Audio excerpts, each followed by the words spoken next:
অভিনন্দন মামুর বেটারা, প্রথমবারের মতো বিপিএল শিরোপার দেখা পেল রাজশাহী ওয়ারিয়র্স এবং বিপিএল এ টানা দুইবার ফাইনাল খেলেও শিরোপার দেখা পায়নি চট্টগ্রাম রয়্যালস। চট্টগ্রাম রয়্যালস গতবারও বিপিএল এর ফাইনাল খেলে হেরেছিল এবং এইবারও খুব কাছে গিয়েও ছোঁয়া হয়নি ট্রফিটা। বিপিএল ইতিহাসে চট্টগ্রাম রয়্যালস কতবার যে সেমিফাইনাল খেলেছে, কতবার ফাইনাল খেলেছে, এই দিক দিয়ে হয়তো সেরা দল তারাই, সবচেয়ে বেশি সেমি অথবা ফাইনাল খেলার দিক দিয়ে, কিন্তু কোনোবারই শিরোপার দেখা পায়নি। আজকের পারফরমেন্সেও চট্টগ্রামকে আমি কোথাও খুঁজে পাইনি। রাজশাহী ওয়ারিয়র্সের দেওয়া 175 রানের টার্গেট কোনো মতে যে তারা চেস করবে একটুর জন্য মনে হয়নি। শুরু থেকেই ভেঙে পড়েছিল চট্টগ্রাম রয়্যালসের ব্যাটিং অর্ডার। মাত্র 18 রানে 2 উইকেট, তারপর 75 রানে 5 উইকেট, সেখান থেকে 111 রানে Chattogram Royals all out. Chattogram Royals bowling ভালো করছে সেটাও বলার কোনো ওয়ে নাই। মিরপুরের মতো পিচে 175 রান খাইছে বলাররা, সেই ক্ষেত্রে বোলিংটাও খুব ভালো হয়েছে, বলার কোনো ওয়ে নাই। তবে 175 রান টি-20তে চেজেবল একটা স্কোর। বর্তমান যে মডার্ন টি-20, এখানে 175 রান যদি আপনি চেস না করতে পারেন, সেই ক্ষেত্রে টি-20 খেলার দরকার নেই। তবে কোনো মতেই আজকে মনে হচ্ছিল না যে চট্টগ্রাম আসলে এই টার্গেটটা চেস করতে পারবে।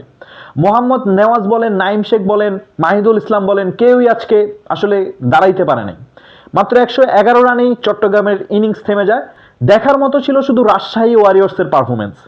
এই যেমন কেন উইলিয়ামসন প্রথমবার বিপিএল খেলতে এসেই প্রথমবারই ট্রফির দেখা পেলেন কেন উইলিয়ামসন। মুশফিকুর রহিম টানা 3বার শিরোপা জিতলেন, অর্থাৎ বিপিএল এর 9ম আসর পর্যন্ত মুশফিকুর রহিম কোনো ট্রফির দেখা পাননি।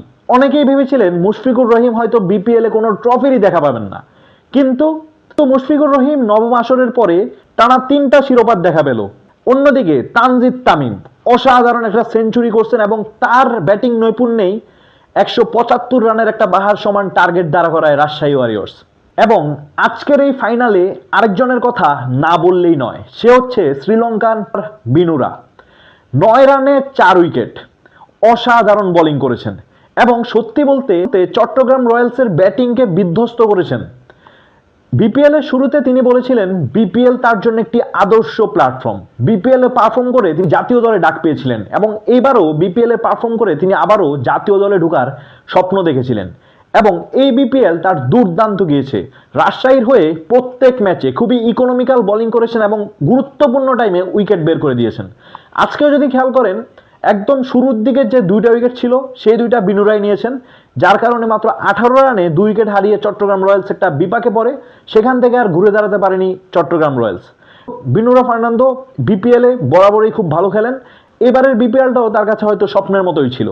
সব মিলিয়ে ফাইনাল ম্যাচে রাজশাহী একক আধিপত্যই